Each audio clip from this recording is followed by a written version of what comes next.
Here we have Ghislaine Maxwell, founder and president of the Terra Project, a nonprofit whose mission is to create a global ocean community to protect and promote sustainable development of the ocean.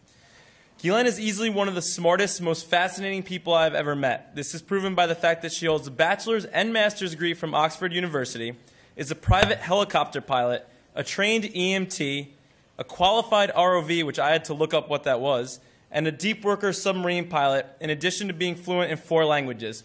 This is what I had written down before I realized that she spoke at the UN 9 times since the last time I saw her. So with that, I'd like to welcome Ghislaine Maxwell.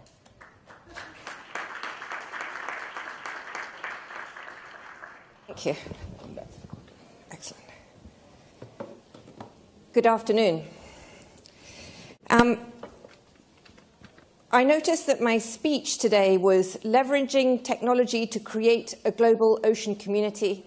I'm going to change that on you, and I'm going to leverage technology to create a new country. Now, I know I speak with a funny accent, and so yes, I did say country, not company. So, with that, I'm the founder of an internet project called the Terra Project. It's an ocean-based digital platform which I'm going to be talking to you about.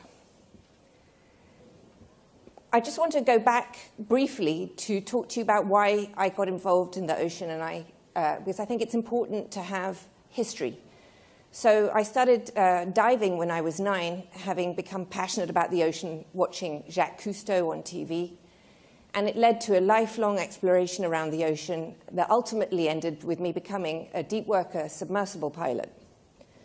On one of my first submarine dives, I was absolutely so excited. I thought, my goodness, I'm going to see a new sea creature. I'm going to be this amazing explorer. And off I was. I went down into the deep, and I went down to over 1,500 feet.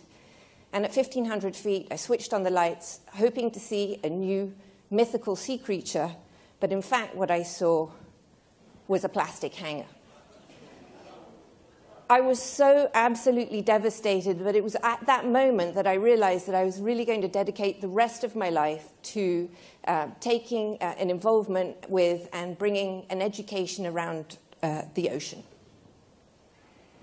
So I just want to ask everybody here a quick question.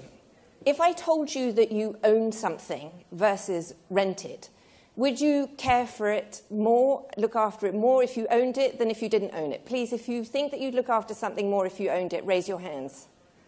Well, I think that's about 100%. So the good news is that I want to tell you that you actually own 45% of the planet. So let's quickly just look at this map. 71% of the planet is ocean. 64% of that ocean lies outside of any single country's jurisdiction. And under the law, that 64% of the ocean belongs to each and every one of you in this room. It's called your global commons. So the assets of that 64% are yours. The fish, the oil, the gas, the diamonds. Now, this part of the world is just becoming is just coming into focus. Think about the Malaysian plane that went missing. Think about endless hours on CNN and TV and every news network that focused on this area as they were looking for the plane. Every day we heard, we found the plane, we found the plane, we found some piece of garbage floating. And it turned out, in fact, no, it wasn't the plane. It was just some ocean trash. Today, if you open your newspapers, the front page of your newspapers are focused on clashes between China and the Philippines, and China and Thailand on ocean-related issues. So the ocean is the next frontier. It's the next big debate. It's the next big grab of space, of ocean space, if you will. America alone has about the size, 2.5 times the size of the Louisiana Purchase to be had through the continental shelf issues. Why is the ocean so important to us? Outside of the fact that under there lie millions of dollars or billions of dollars of assets and the fish, I'd like you all to take a huge deep breath. Inhale. Exhale. One more time. That second breath was created for you by the ocean. It also creates 98% of our rainfall, and it drives and controls all of our weather. So if it's unhealthy or is in trouble, we can understand that it has a net knock-on effect on how we live our lives today. We have also, it feeds also 16% of the global population on a daily basis. And I'm just going to pick 3 of the problems that face the ocean. One is overfishing, and you might think, why is that a problem? It's because if you take out the largest fishing net in the world today, the mouth of it alone can hold 12 Boeing 747s in its mouth. And you can imagine how much fish that thing can just suck up. And the issue with overfishing is that it is removing key species from the ocean that the ocean needs to be productive. That little picture on the side there with all those little critters floating around in it, that's one drop of ocean on somebody's finger. And all those little microbes are what create the oxygen, what feed the fish, that have little planktons in them. And that's just one tiny drop. The bottom photograph that has a circle that says boat, I don't know if you can see it, but all those little black dots are actually fishing boats. And those fishing boats, it's Chinese actually, are fishing for shrimp. Now, if you can imagine, that's not going to, if you're a shrimp and you see this armada coming, you know you're going to get eaten that day because there is no surviving that armada of fish. The super unattractive picture here with sort of flotsam on it, that's called a dead zone. There are about 450 of those and counting. It's just areas where there's not enough oxygen to support life. So the question is, how do we address some of these problems? And I think we care because if we don't care, we can't breathe, we can't eat. It has a very important effect for all of us. So I'm at, the reason I speak so often at the United Nations, and the reason why I created this digital platform, and the reason why I'm here talking to you, is because this September, the United Nations are voting to create a new set of goals called the Sustainable Development Goals that are replacing a set of goals that were created in 2000 called the Millennium Development Goals that focused on important issues such as HIV and malaria. And the Sustainable Development Goals currently, which will be the roadmap for the next 15 years on our planet, do not mention the ocean.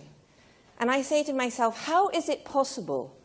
How is it possible that a roadmap for sustainability of our planet, of which 71% of our planet is ocean, does not contain the word ocean? And so I thought to myself, that's just mad. And for the next generations that come after us, that's just not going to happen like that. We can't allow that to happen. So I created the Terramar project, which is this digital platform, and create symbols such as, I think we can all understand, this is I love the ocean. Now, each and every one of you in this room has a network. You are on Twitter, you're on Facebook, and this is the new way to communicate.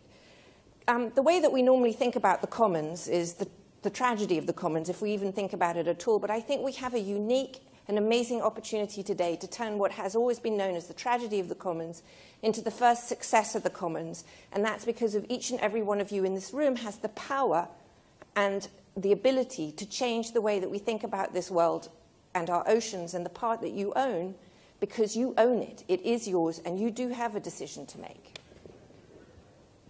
So because you own that 45%, I created a pledge. And the pledge is that you love the ocean. And when you say, yes, you love the ocean, you receive a digital passport. And the passport is how I connect you to the global commons. And it's how I then go to the United Nations and say, yes, we have X thousand people who care enough that signed in, that got a passport, and then shared it with 1, 2, 3, 100, 1,000, 1 million of their friends, and we are going to create a global community because I don't see the things that divide us. Normally what divides us, creed, color, caste, religion, sex, age. I don't see those things. I see us as one species with one home and one common destiny. And I don't see multiple oceans. I don't see the Atlantic, the Pacific, the Mediterranean. I see one ocean because ultimately everything is connected, as we are. But if we don't participate in it, we don't use social media, which is the new tool for connecting each and every one of us and connecting us and our friends across the globe, we're not going to make it. So we have other tools for engagement on the site, which is how I try to grow the site. So because you do own the ocean, I wanted to, and I worked with Google on this, who helped me start this project. You can actually sponsor and own a piece of the ocean. Obviously, I'm not selling the ocean. It's only a digital representation. But you get to buy a piece of the ocean on here. You get to tell a story about it. And you get to share that story about why that piece of the ocean specifically is important to you. Google creating the same as Google Street under the ocean so that you can dive across the globe and dive underneath and see what goes on. And I have multiple areas that you can dive under the ocean and have this extraordinary 3D image that's fully 360 degrees and look where you're going to dive. And eventually, there will be many more of these places. So when you decide you want to go to visit some place in Bali or you want to go to Monterey or wherever you want to go, you should be able to go see what am I going to see in the ocean. And frankly, if you don't like diving, you don't like the sea, you can go and have a look at it. It's so gorgeous. It's almost as good as going there. This little chap with a little beacon on his head. So the other thing that I do is I take data and I put it on the site. So you can tag the animals. So part of knowing what's happening in our world is knowing what's happening to the sea creatures that are there. Part of knowing what's happening to the sea creatures, you have to monitor them. So here we have tracking devices. This particular one's done out of Stanford. And on the map, we don't currently have this on the site, but it's coming. You'll be able to track your animals and see when they come to visit you in whatever ocean parcel you have, or see where they are around the world. Of course, we're across every social media platform: Twitter, Facebook, Google+, Instagram, Pinterest. And each and all of those are both individual and collective. They all carry the same message. And the idea is to connect across multiple platforms to appeal to multiple age groups and to multiple personalities and populations. When I look at our analytics across all of our social media, I think the only country that we don't have a representation currently is North Korea.